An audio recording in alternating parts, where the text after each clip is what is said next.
Welcome to my show, The Woman's Connection. I'm Barrie Switson. The Woman's Connection is a program about women who've had challenges and obstacles in their lives. More important, it's what they've done about it. The United States is known as the melting pot of the world. We have more languages and cultures here than anywhere else. With life and times challenging in the best of times, what would it be like to be brought up in two diverse cultures? Let us find out as we speak with Laurel Stradford. Thank you for joining us. Thank you for inviting me. Oh, I'm so glad to see you. Thank you. What was it like being brought up in two cultures? What was your experience? Well, it was very interesting, to say the least. In the late 40s and early 50s, there was a challenge in that the races were very much segregated in the United States. And firstly, it was very difficult for my parents because my father is black, my mother is white. It was difficult for them to find an apartment, for instance. My mom would have to go to a realtor, rent the apartment, and then move my dad in. And the same problems existed in the restaurant, for instance. When I started school, it got to be more confusing, I think. I went to interracial schools in the south side of Chicago. That's where you grew up and where everybody was stationed? Yeah, everybody was in Chicago. And it was a little difficult because we were going through an identity crisis, I think, as a population of people of color. It was pre-Jesse Jackson, Black is Beautiful, and people of color thought that there was a certain advantage if your hair was straighter or your skin was lighter. And in some cases, I was ostracized from the black community because I was labeled something other. Something other? Something other. I mean, it wasn't that I wasn't black. It was clear that I had black parentage, but was not as completely embraced because there was that mystique about having straighter hair and lighter skin that had really nothing to do with the spirit or the soul of the person. I didn't have that same problem in the white community, although there was a tremendous amount of curiosity on their part. It was always, who are you? Where are you from? What are you? And I grew up kind of with that quest, trying to determine who the heck am I, really, in the full scheme of things. Have you been able to find out who you are? Oh yeah, I think I have, yeah, and it's been great because I think for all of those challenges, I have maybe been given a job or a direction to pursue, and in that pursuit I have found that I'm probably a child of the universe rather than of any one group. Clearly the United States now is needing to come up with a third class of, or category of population in terms of race, and I think I epitomize what that is, and fortunately I am the offspring of what I consider the best of both worlds. My father's family is, oh, and to back up, I'm probably one of the few families in the United States that can trace my genealogy back on both sides of my family. That's incredible. Back to as early as 1600s. 1600s. 1600s. And interestingly enough, both my parents' family began to move in this direction towards the United States from their own home countries about the same time, of course for very different reasons. Where is your mother from? My mother's family is English, and our genealogy goes back to pre-Normandy, and her family came to the United States in 1642 and they landed in Massachusetts. Did they come over on the Mayflower? I don't think it was the Mayflower, but early on. Yeah, it was early on. And established a family in Massachusetts and a house, but always keeping in touch with the family roots in England. And there's a fully published genealogy and a coat of arms for the family. And that's impressive. I grew up with a coat of arms, you know, and then we didn't even have to buy ours on the glass at some, you know, vacation spot. You know, they sometimes will make up something and label it, but we have a coat of arms.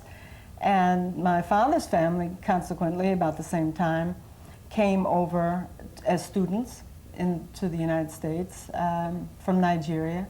And even now, I have very close ties with my family in Lagos. In fact, last month there was a family reunion for me there. It was great. Wow. And it's, I feel very privileged to be able to count on my roots, and I can do it on both sides. Well, you've brought some pictures of your folks here. Yeah. Let's see if we can get it on camera. One here. That's my mother and father, about the time they got married. Oh, that's nice. Yeah, I love those pictures. My mom was very concerned about what picture are you bringing to the show. Yeah, so she's a beautiful woman. She's been one heck of a role model, and I think it's appropriate to mention it on this program because this certainly was a woman who was faced with tremendous challenges herself. I should have had her on with you.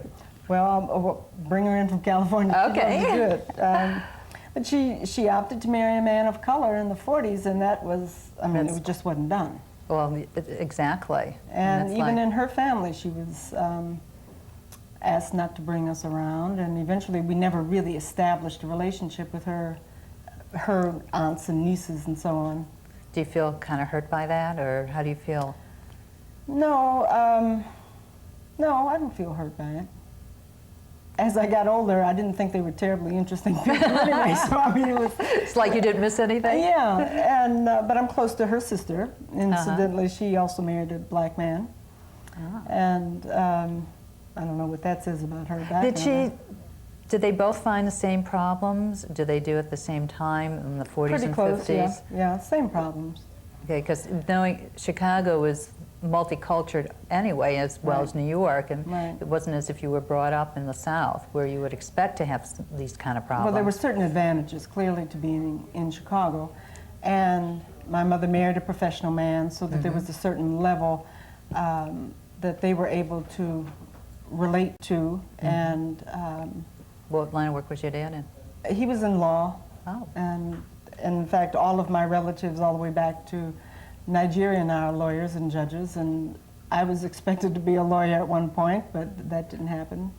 You went into other areas, the creative area? Yeah, I'm the an artwork. artist basically, but over the years I have traveled a lot, and this goes back to my search for my roots and who I am in my world. And my mother had us traveling a lot. Whenever we had a little extra money, we'd go to Mexico for a while or up to Canada, and we just began to travel very early. And it was a good experience for me because it allowed me to be the stranger rather than setting myself aside and judging other people as being different. I was the one that was different, so it was okay for me to go to Mexico and not know the language when I was 8 years old, but when I came back 2 years later, I knew the language, and I had become a part of that. And I become acculturated pretty quickly. I'm very interested in the differences between people. How many languages do you know? 2. 2? Spanish? English and French. No. Oh, French. I never really learned Spanish well enough beyond, 8th or 9th, 9-year-old, buying groceries or something at the store. I'd never studied it in school.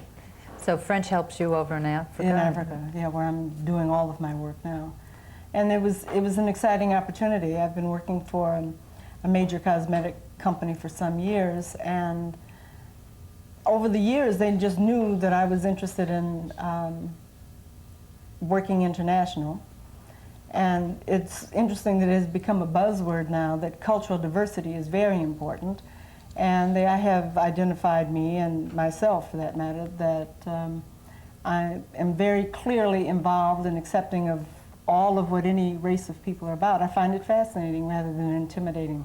I love to travel too, and that's I'm curious beyond belief, and when I go to another country, people will go to all these museums and stuff. Well, you can see museums and pictures wherever. I go to the grocery store, see how they eat. Yeah. I go in the drugstores and see what they're buying and how we compare and how we don't, and I find it fascinating, and it's like, wow, you didn't go to the museum? I said, no, that doesn't tell me about the people. Yeah, I like going to the outdoor markets. And interestingly enough, in almost every country I've been in, women are the ones running the markets. They are really the lifeblood in the society. And that's very reaffirming, that women are not necessarily second-class citizens. They are the powerful businesswomen. For instance, in Nigeria, they are very powerful women. They make decisions, they've got a lot of money, and they turn over their business properly and run it just the way it ought to be run. Well, that's encouraging. Yeah. Teach some women here too. Yeah, it's not a bad thing. Growing up, did you find that you were dating one culture more than another, or was it mixed, and how did that work out for you? Well, I had friends of both races. I lived in Hyde Park, which historically now is famous because of the University of Chicago. There has always been a very large, diverse racial mix, and that's why we chose to live there, because there were Indians and Japanese and Chinese and Africans. It was a nice mix. I think, and as I've gotten older, I'm wondering whether the choices a girl makes in terms of her boyfriend or man or whatever is not often the same choice that her mother makes. So I saw my mother having chosen a black man, so my boyfriends and love interests have been predominantly black men. But that's not 100% the case now. I date whoever is interesting. That sounds exciting. Yeah. Because it's like, today it's much more accepting, interracial marriages, cultures. I always like the different cultures, and I think it's fascinating. Yeah, I like people from all over. I think that they're fascinating, and even narrowing it down to just American men, black or white, that gets to be, there's a certain limit to that. I mean, they both, for instance, have a history of slavery. I mean, even though white men were not slaves, they certainly have come up through the same system. Black men handled it differently. Now that we are no longer slaves, you know, there's still that kind of touchiness in that area. And white men are not as, they're very different from the European white men that I've dated. Oh, really? Yeah, How are they different? They think we're great. Everything, you know, first of all, there's no shame about bringing us home.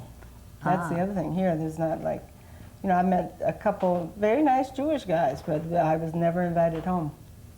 Oh, interesting, because wasn't your second father, your stepfather, Jewish? Yes, he was Jewish. So your mother's gone all over the board. Well, yes, you wouldn't want to have it said like that. No, I'm sorry.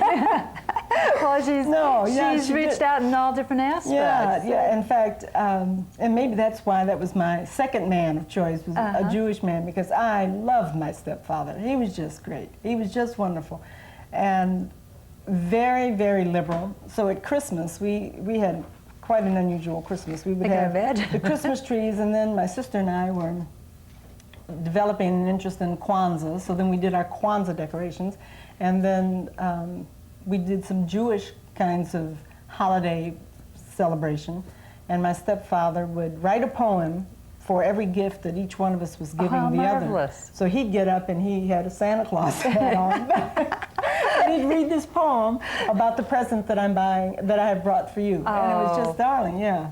I miss him a lot. Oh, that's yeah, he's precious. Great. Yeah, he was just great. Oh, did you ever tape him or anything like that? No, this was pre... camcorders and all? Yeah, it was way before that.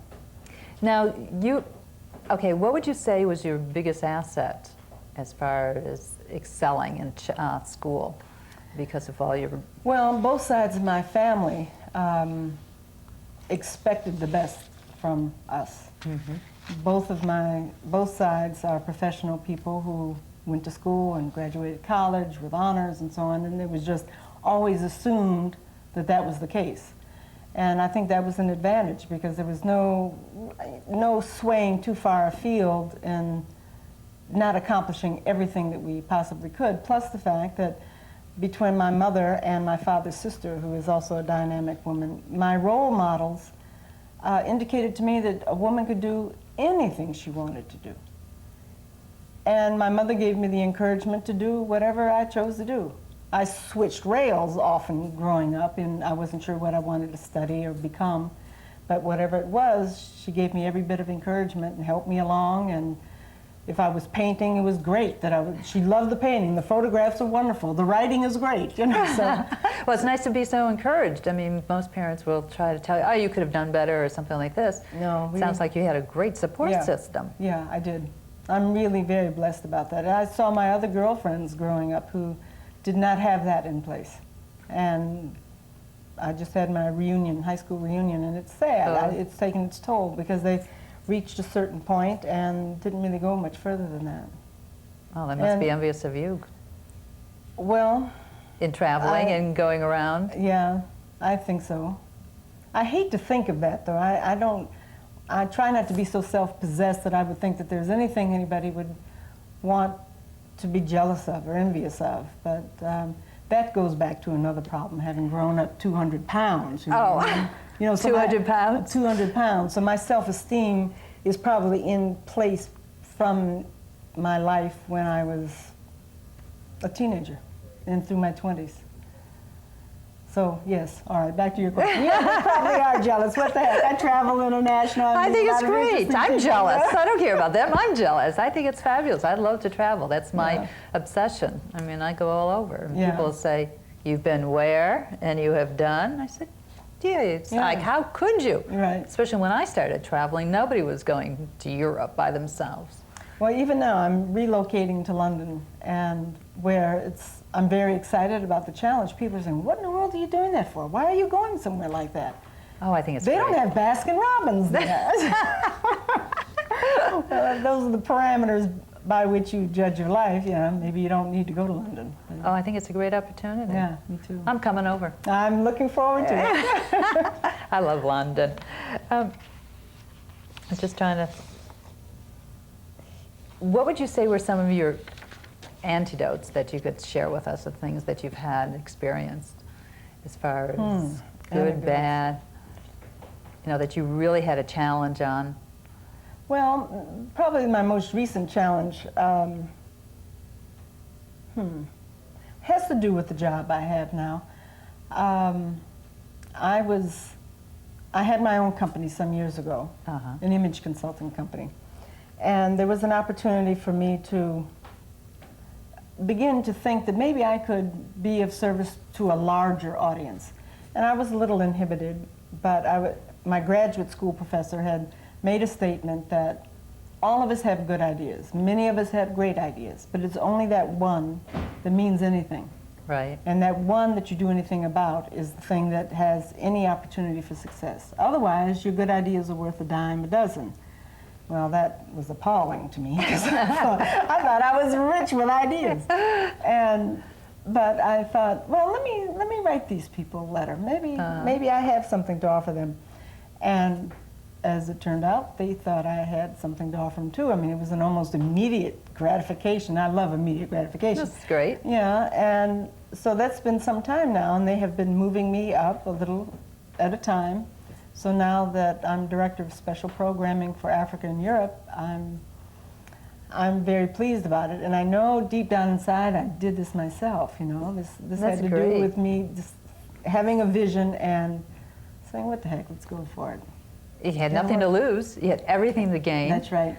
And it's marvelous. Yeah. I think if women had more opportunity to flex their muscle or try new things and begin to feel their own self-esteem grow from the successes. Do you think it's more of taking the chance, not being afraid of rejection? Oh, that's very important. But if you're in sales, if you're in anything, you get rejected somewhere along the line every day. Right, but I mean, a lot of people are very hesitant about taking a chance because, oh no, nobody's going to think of that idea. It reminds me of the story about the woman who came up with the idea for brake lights. This goes back a number of years when Ford was starting out, and she had an idea that if you hit the brakes, you should have taillights. Right. Well, she never took advantage of it. Somebody else came up with the idea. They made a fortune. She didn't use it. You know, and it was a lost chance for her, where she could have done something. Yeah, I think we all should take more chances. Right. I don't mean things like crossing the street in the middle of traffic, but I mean things that are well thought out chances. Well, what do you plan on doing when you're in London? Take chances. Now, back to crossing the street. I'm scared to death of crossing the street in London. You know, every time I come to a curb, it's like, oh, and I got to revert back to third grade lessons. Look both ways, because I never get it together. But on a more serious note, I feel that I have to prove myself. This is probably one of the biggest challenges. You know, I got the job. Now I've got to prove that I can do the job. Well, we all know you can do the job. Oh, yeah, sure we do. It's a piece of cake. I don't know. Beyond that, what would be a challenge now that I'm going to London? Well, you'll have to commute back and forth to the United States. I think that's going to be a riot, a reverse commuter, so to speak. Yeah, I should be back once every quarter, something like that. We have meetings in our headquarters here, so I'll be back and forth, which is good because the hardest part of my moving is leaving my mother and my sister. Mm-hmm. Did your sister have troubles also, the same kind of troubles you had? Or? Some. Is she a different personality than you? Yeah, she's very different. She's very academic. She's a professor, and in fact, she just got her pilot's license. Oh, no kidding. So we're real proud of her. Oh. And she's a painter. But I think I don't know that she had the same experiences. I think she's 2 years younger, and I don't know whether 2 years difference kind of paved the way for her a little bit. Mm-hmm. And she saw how I dealt with it and kind of learned along the way. But I don't know that racism played as much a part, but she was very involved with civil rights, and she went on the marches in Washington. Oh, she did? Yeah, she was much more vigorously involved. Was she involved, well, I guess it was before her time, really, with the situation down in the South with Mississippi and... I think she went down to Mississippi, though, but this is many years ago. Right. Yeah, there was busloads of people going down for some boycott, or I don't know what it was, but yeah, she got very involved. And she's still very involved today, or is she kind of... No, beyond doing what she can within the confines of a black university. She's, you know, trying to show the kids that there are lots of opportunities available, and I think there are. It's yeah, just, oh yeah. it's almost like, what do you want to do when you grow up? Well, I'm Right. still trying to figure out what I want to do when I grow up. When do we grow up? 21 didn't mark that time.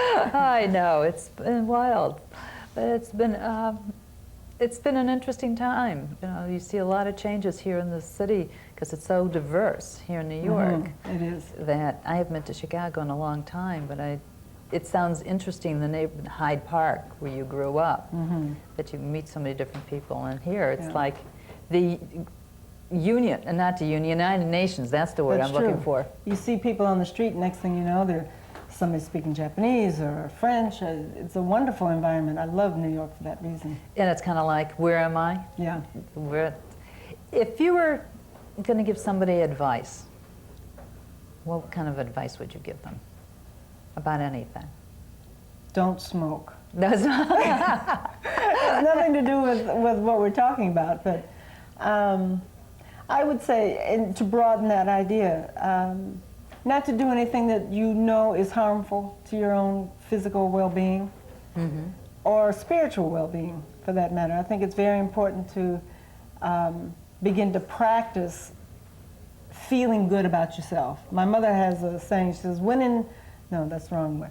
She says, fake it until you make it.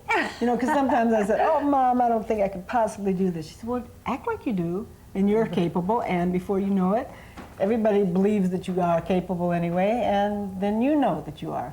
Sounds like an incredible woman. Oh, yeah, she's great. Must have a lot of strength to go through what she did and take the chance and fall in love, and against all, well, you know, her parents' best wishes for her at the time, but her heart won her out, which is great. Yeah. And she's got a beautiful heart, and I'm really lucky to have had her. Yeah, sounds marvelous. Like I said, I'm sorry I didn't have her on too. Yeah. Just, well, you never know. Yeah, next time we're all here in New York together. Oh, that sounds great. Yeah, it would be fun. Because she's so interesting, and she's done so much, and I've gotten a lot of encouragement from her, starting my own business, and just having a good idea and running with it. Don't hesitate. Do it now while it's fresh. What about your father? Well, he was much more about status quo. You know? Get a job, go to school, get a job, and when I wanted to stop teaching school, why are you going to stop teaching school? I mean, well, I wasn't being fulfilled teaching. So he was... But then again, it's like a woman grows up, goes to college, becomes a teacher, and gets married, has kids, and that's it. That's the other thing. Why didn't I get married? Well, I have gotten married now since. But, he was real concerned that we hadn't gotten married, my sister and I, until later. Yeah. Well, did you have any children, or no children? No. Now, let me ask you this: was your husband black, or was he white? Yeah. Well, he was mixed, like I am. Oh, really? Yeah. He his mother was German. Interesting. Yeah, it was interesting because I didn't plan that. I didn't even know it when I met him. Actually, I met him through his son. His son was my student, at the School for the Performing Arts in Chicago, the Academy. And all the students, regardless of their discipline in the arts, had to take some other discipline. So I was the, You were the visual art teacher, so he was a musician. He now is playing with Seal and Peter Gabriel, so I'm real proud of him. But he took my class, and he thought I was a little strange. And A little strange? He'd go home and I was teaching comparative cultures at the same time, through art. And he'd go home, and his dad was hearing that he had this strange teacher. She was really strange. So one day we had an open house because it was an alternative school. They needed to know that their children were really getting an education. This was not some fluff thing to get them out of high school. And we fell in love right there. No First time I kidding. saw him, I said, "Oh boy!" So it was great. Oh, that's marvelous. Well, thank you so much for coming, Oh, Laurel, I'm and so sharing glad. your story Yeah, with us. thank you for inviting me. It's been marvelous. Thank you. And it's been a pleasure to have everybody join us. Please write. I'd like to hear from you. It's because of people like you that allow people like me to have a show. So do write me, Barrie Switson, The Woman's Connection, Post Office Box 918, Ansonia Station.